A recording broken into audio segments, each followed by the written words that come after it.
This is an iHeart podcast. Guaranteed human. Friday. Kick off the Winter Olympics in style with the opening ceremony from Italy, featuring a special performance by Mariah Carey. Celebrate the greatest athletes from around the globe as they come together to go for gold. Lindsey Vonn, sensational! The opening ceremony of the Winter Olympics. Ilya Malinin. Redefining the sport. Friday at 8 Eastern, 7 Central on NBC and Peacock. Body Bags with Joseph Scott Moore.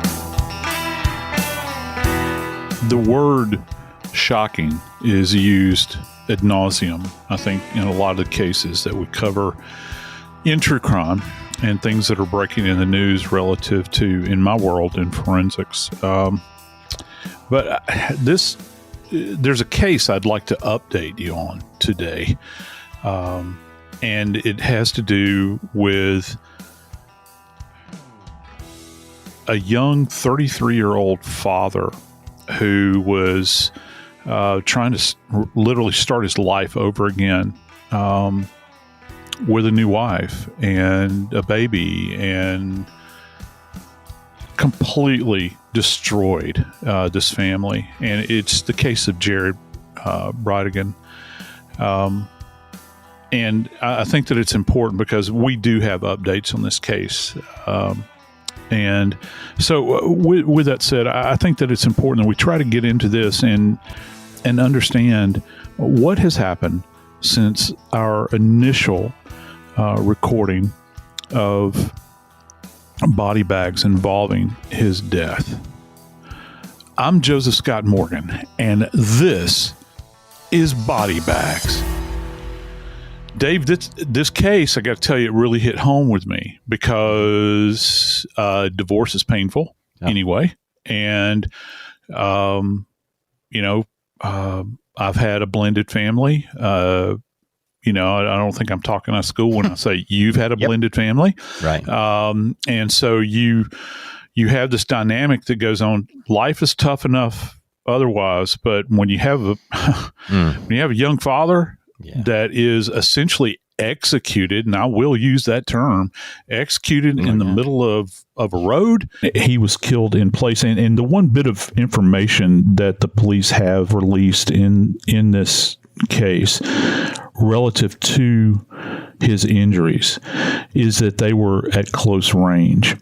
Now, what we do know is that it was close range and that there were multiple of them. As a matter of fact, not only have they talked about that there were multiple gunshot wounds, but they have found multiple casings on the ground pretty much adjacent to his remains. They've been very non-specific about the absolute anatomical location of these injuries.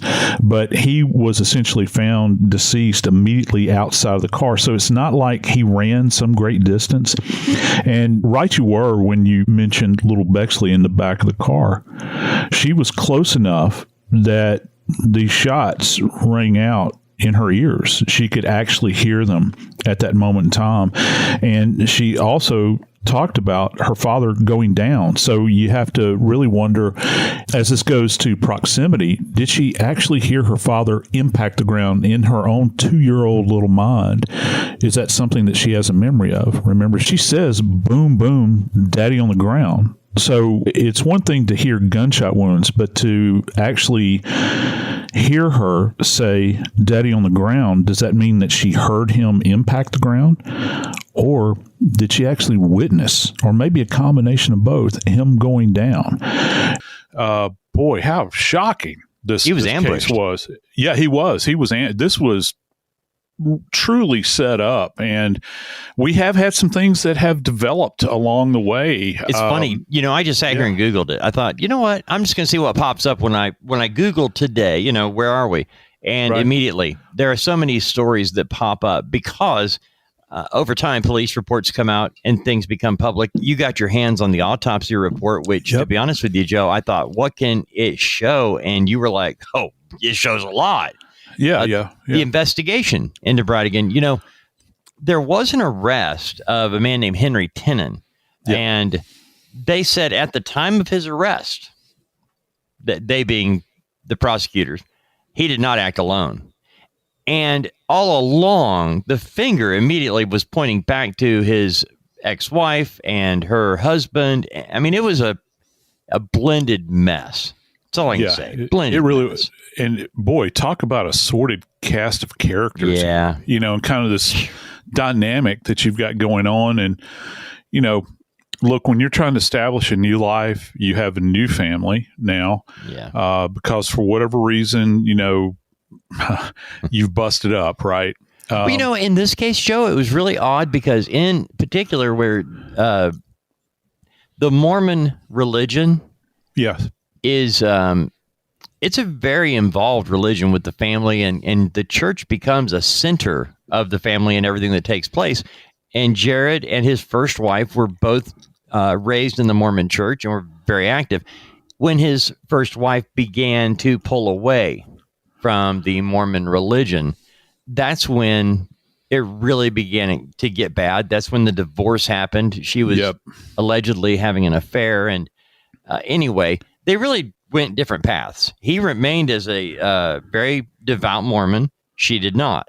So that immediately put the divorce and children at risk for danger, because that's what happened. Yeah. And it's very acrimonious at that point in time because that, you know, your beliefs, your spiritual beliefs are a lifestyle. I mean, it truly is a lifestyle. It dictates, and it doesn't matter if you're Mormon or Catholic or whatever. You know, you're going to get down this road, and if you're living by the tenets of the church, if you got one individual that's not on board, boy, it's tough. And so unequally yoked is the biblical word. Yoked, yeah. And I'm thinking, when I heard about this case initially, it didn't sound right.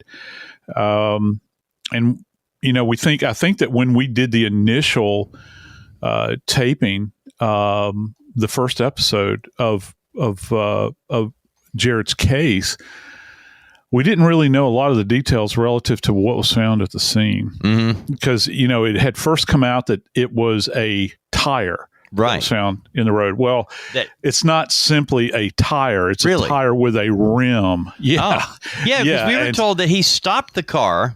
He had gone.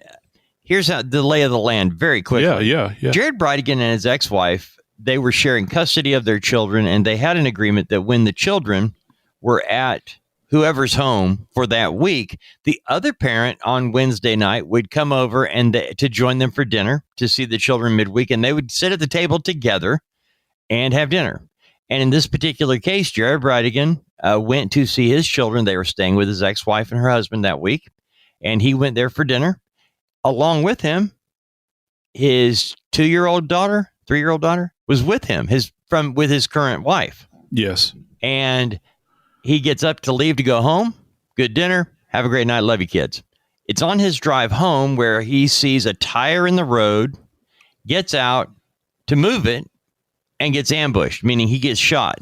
Police respond to shots fired, people calling it in the neighborhood, and they arrive at the scene to find Jared Bridegan shot to death in the middle of the road and his daughter crying in the back seat of the truck. That's the scene we're set with. And I think one of the more poignant little links in the chain to this is that precious little baby in that backseat of that pickup truck, she actually reported. She was able to communicate to the investigators at that particular time that she heard the sound of the weapon, the report of the weapon going off. And look, this is, and again, I want to draw our attention back to this update and relative to, let me just tell you real quick, because I think it's kind of insightful. What I found by taking a look at the autopsy report here, Dave. First off, an ME investigator did in fact attend the scene. And this individual reported that when police arrived, they found Jared in a prone position, face down. Of course, when the ME investigator showed up, you know, we're talking about the first police officers that arrived. So he's laying, you know, in a prone position, face down in the roadway. when the ME investigator got there, Jared's face up. And there's the reason for this is that the EMTs have been working on him. And a matter of fact, the autopsy report reveals that there were 2 defibrillator pads, and they're adherent. It's not like, the old days where you think about they're using the paddles where they're holding the shock paddles in their hand. Yeah, exactly.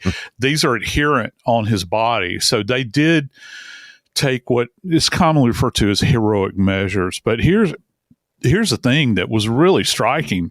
One of the comments that was made when this thing first came up, apparently, and this is through the ME investigators report, they allude to this idea that when first observed, they thought this was a road rage incident. Really? And yeah. And again, what are you going to think? What are you going to think? Because, who in their wildest fantasies would think that, first off, you use the term ambush, and I think that's an excellent idea. And I've talked about this before, actually, with our friend Nancy Grace. This is what you call a choke point, because whoever planned this out, the road kind of narrows up and there's a lot of vegetation on either side and it's wet. I mean, we're talking about Florida. We're talking, in the Jacksonville area. And so you don't have any way to get around an obstruction in the road. And I'm sure that Jared is a nice man and a good citizen. He got out of the truck to remove it's not just a tire, just so we understand that it's a tire with a rim. Wow. And so if you run over a rim of a tire, he understood it. And it doesn't matter how big your truck is, you're going to do damage to your vehicle. And so he recognized that, got out of the truck. So that goes to this idea of intent. So, that's what they observed at the scene.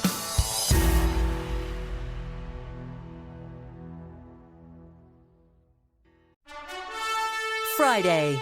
Kick off the Winter Olympics in style with the opening ceremony from Italy, featuring a special performance by Mariah Carey.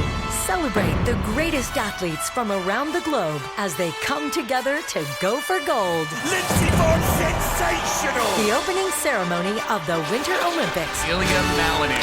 Redefining this sport. Friday at 8 Eastern, 7 Central on NBC and Peacock.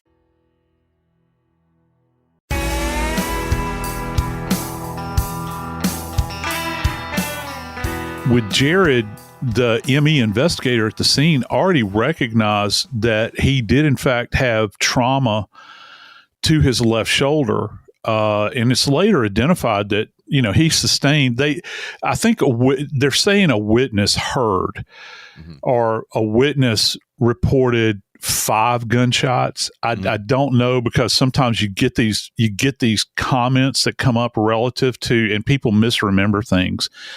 Oh, yeah. And we see this happen all the time. He did sustain 2 gunshot wounds. We just don't know what order they were in. However, I can tell you this, they were both on the left side.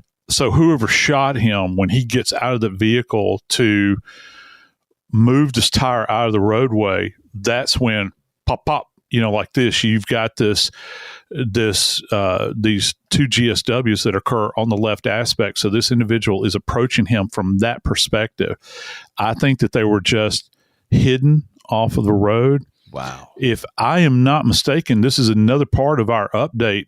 We have someone that has pled guilty in this case, I think, already.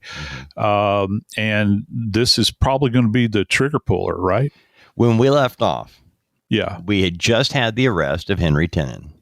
And that's when they said at the press conference, we know Henry Tenen did not act alone. They were able to get Henry to talk, negotiating a deal. You've pointed out before a couple of different times, the first one to get negotiate gets the best deal. Yep. And that's what happened here. And later, Mario Fernandez Saldana and Jared's first wife were both arrested. And in this particular case, Henry Tenen, apparently, when they had enough evidence to go and talk to him, they went to his house where he was living and they found a tire matching the tire that was in the road, Joe. Yeah. And not just a little bit, not like, oh yeah, they look similar or whatever, down to which I didn't know what all the numbers on a tire meant. Oh, yeah. They mean everything about who. They actually can tell you that Joseph Scott Morgan licked his tuna sandwich right before this was pressed, and they were able to pinpoint that tire matched up to the same batch that this tire was from. And it was just remarkable how they were able to pinpoint it down to Jared Bridegan and his truck. Well, that's what we hope for. As far as criminals, because criminals are never masterminds, just to understand that. Right. And so we've been hearing about this for many, many months now, that they have CCTV footage of this. And the footage that was released was kind of blurry. I really wonder, as this investigation has progressed, if they were able to kind of tighten down those images a little bit. And maybe they had other views of this vehicle. Perhaps they sent clips that they had to another agency for them to kind of refine them so that they could use them better to identify this vehicle. What we do know is a specific make. They were looking for a Ford F-150, and that is going to lead back, I think, to a key piece of evidence in this case, and this goes back to the tire. People keep talking about the tire that was in the roadway that initially blocked Jared's progression down the road. And we have to keep in mind something here, and this is, again, a major bit of evidence, the fact that it's not just a tire. When we examine tires in forensics, we're not just looking at the tread, the tread impressions that are left on the surface. It is that data that you can get off of the wall of the tire. And it's not just tire size. You can go back. Obviously, there's going to be a manufacturer stamp on there that is going to brand the tire.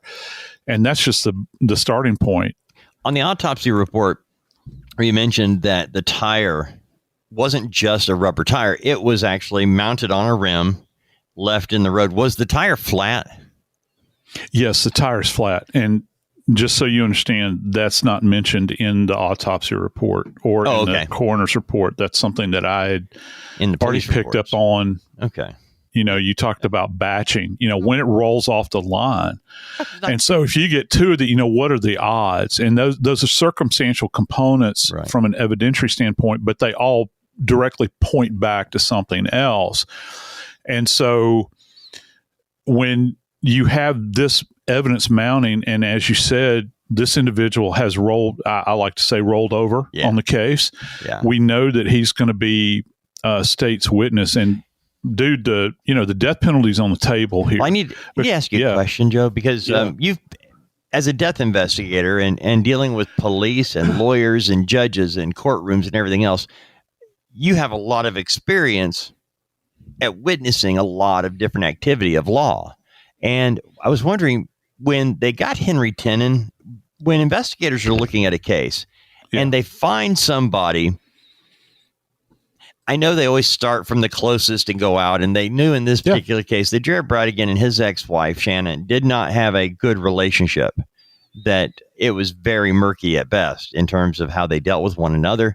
And as in many cases, nobody's innocent. Everybody's... I'm not accusing anyone of any wrongdoing, just saying that oftentimes it's not always one-sided. Both individuals tend to do things because you just get pushed and Anyway, when Henry Tenen was arrested at first, he wasn't originally arrested for this crime. They knew, based on he was renting a house from Mario Fernandez, married to Jared Bridegan's ex-wife. Yep. So they knew right away, wait a minute, we got this connection. We got Henry Tenen. He gets charged with possession of a weapon by a felon and driving with a suspended or revoked license. And that, the charge is totally unrelated to Jared Bridegan. Right. From that, they get a tip. Now, I don't know who the tip came from, but officers visited Henry's home and found the tire in that moment.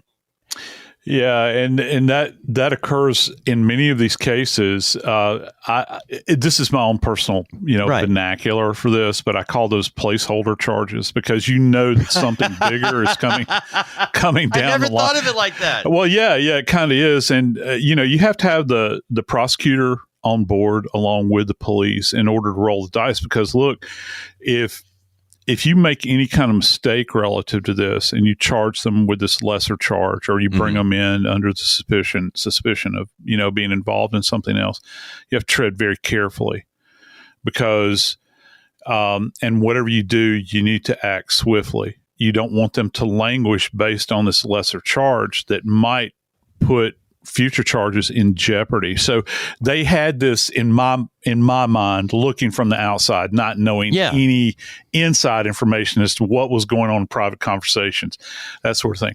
But I've been around this long enough to know that they're contemplating this. And I got to tell you, Dave, they have effected 2 more arrests in this case. And this being the ex-wife of Jared, as well as her current husband. And there is motivation here where you've got this premeditative factor that comes into this. And here's another part to this. You talk about, kind of the layering of charges. There's actually a child abuse charge that's in here as well. And that goes along with subjecting this poor baby to these events that night. And that's going to be something when this thing goes to trial that we're going to watch because they're not going to obviously put this baby on the stand, but they have a statement that's uttered. It's an utterance from this child that the police have recorded, and that's going to go into the record. And you're going to have some police officer, potentially a detective, or maybe even the initial patrol officer that showed up, and they're like, "Baby, what happened?" And that will be in the written record.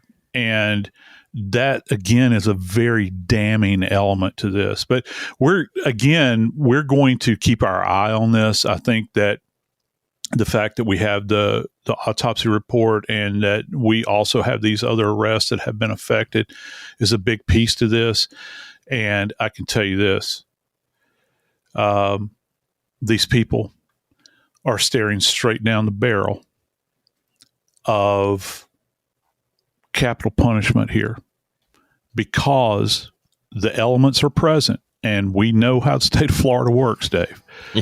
So they're going to have to show up very well prepared. They're going to have great counsel to make their way through this because this case is chilling to the bone.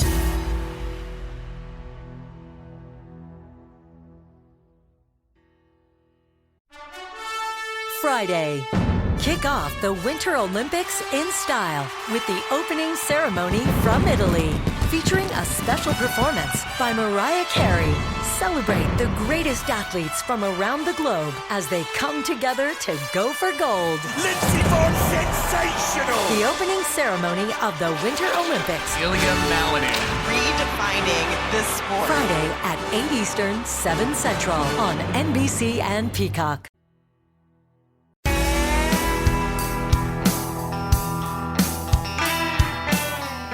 People oftentimes report hearing multiple shots. And in this case, we heard 4 to 5 shots reported, and there are 2 bullet wounds to Jared Bridegan. Not uncommon to have people say, I heard 4 shots and there was only 2. No, there's not. And that is not uncommon. However, I think that if we reflect back, you're kind of dancing back and forth. The universal you, not you, right, Dave. But you begin to think about, what was in fact heard. And keep in mind, this is a residential area or immediately adjacent. I know that I talked about how narrow the road is, but this is going back into a pretty wealthy, area, enclave, as people like to say. Whether it was 4 or 5, it's unknown. However, we do know that 4 shell casings were recovered at the scene. I'm just wondering if these other projectiles were shots that went wild. And, they're not necessarily finishing wounds or finishing shots. They're just initial, maybe it was the nerves of the person that was actually pulling the trigger here. We don't know. But two found their way, into Jared's body. The first one that they're talking about is a penetrating gunshot wound of the left shoulder and neck. So it's going to be at the base of the neck where the neck actually joins onto the shoulder, or the origin of the neck, if you want to put it in another term. And then there was also and that's a penetrating gunshot wound. And then we have a perforating gunshot wound of the left shoulder, the neck, right shoulder, and right upper arm. So what that means is this perforates all of those anatomical structures. It passes through there. So let me just say that again.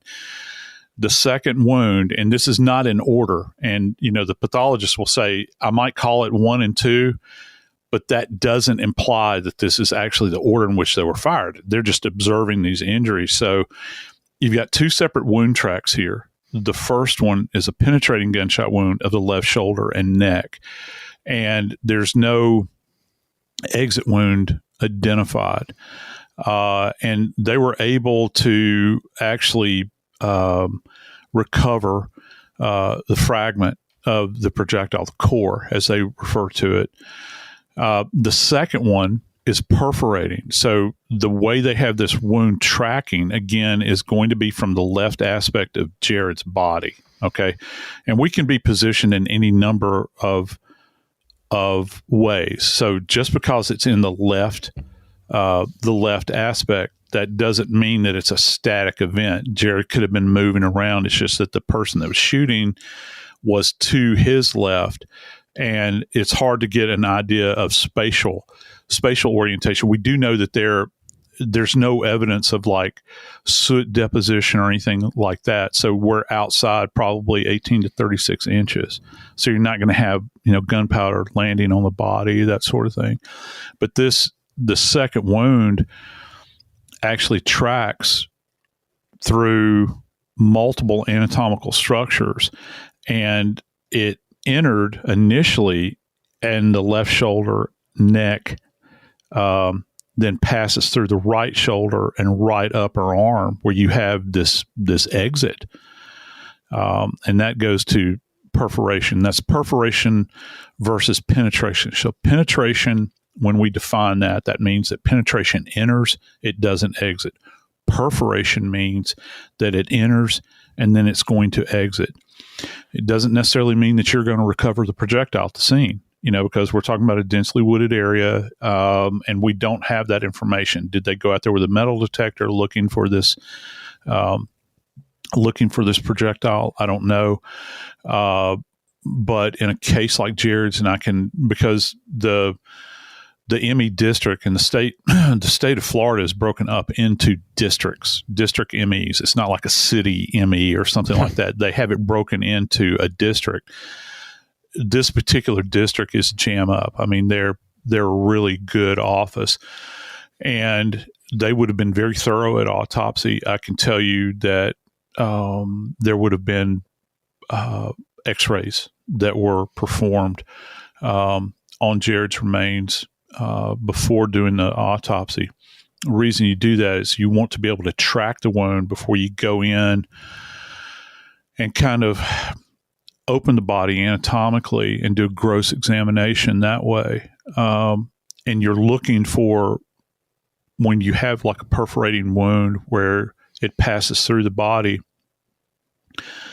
that projectile in this case is hitting a lot of structures, Dave. And so what does that mean? Well, it can lead to fragmentation of the round. And if you can, and we call it a lead storm, which is kind of interesting to me. I've heard that years ago, a lead storm. Yeah, you look at it and you can see these radio opaque little bodies that are tracking, and you can almost track the wound with those, because if it's shearing off along the way, you'll see these little dots, metallic dots in the x-ray. That's very powerful in court, because many times they don't want you to show autopsy photographs because they claim that they're prejudicial because they're so over the top with a lot of blood and that sort of thing. Not in this case. You can take an x-ray and put it up there. There's nothing necessarily grotesque about it. You don't have blood and tissue and all that stuff. What you do have is these little elements that the bullet is leaving behind as it's tracking through this guy's body. And it's very powerful. Matter of fact, more people can appreciate the anatomical orientation with an x-ray than they can, like, if you're looking at a body that's open on the table. You're not used to seeing that. It's shocking to the senses. And they'll, the physicians will point out, well, we've got hemorrhage here and here and here. And it all, when you're not used to seeing these things as a jury member, it all looks the same. And it took me years working in the morgue before I was able to disseminate between these two. So if they have these x-rays, trust me, that's going to be presented in court. The forensic pathologist is going to address that in court, and they're going to be able to show these little elements along the way. So they're really, I think in this case, they're prepped as far as the physical evidence, this connectivity, this big piece that you revealed about the reveal with the tire, and how you can track that, and what are the odds that this is going to, unbelievable. I know. And so, look, I've always held, and I've always said this about perpetrators. It's merely a Hollywood device. When you have some master criminal, they do exist out there, but they are rare as hen's teeth, as they say. And thank goodness that that's the case, because most people do not think these actions through. You mentioned Hollywood. Yeah, I did. The perforated bullet going through his skin, coming out, right? Okay. Yeah. In Rambo 3, Sylvester Stallone has the gunshot wound, and he's got to make it stop bleeding, right? Yeah. And so he takes a little gunpowder and lights it on fire, and you see the fire go right through from the front to the back, And of course he screams in pain, but then a minute later he's doing whatever, gymnastics or whatever. Right, but that wouldn't actually serve any real purpose, would it? I mean, would that help? In that context, what they're trying to display is cauterization. I was trying to remember that word. Cauterizing a wound. Yeah. And pouring gun, and that's been done in a number of movies over the years. You're trying to cauterize those and kind of serum so that you block off those little broken vessels along the way. But that's been done a number of times in the movies and demonstrated. I don't know that it's ever been done in reality. Yeah. But I can tell you, with the injuries that Jared sustained, these were obviously catastrophic. The viscera that this would have passed through, and what I mean, like the organs and also the adjacent areas, when you begin to think about all the vessels that pass through this area, it's so bloody catastrophic in this context that even if you had a team of surgeons there, Dave, it would be really hard to tie all these off so that he could have survived these injuries. But I do know this: Jared, though he is not with us, will soon have his day in court. I'm Joseph Scott Morgan, and this is Body Bags.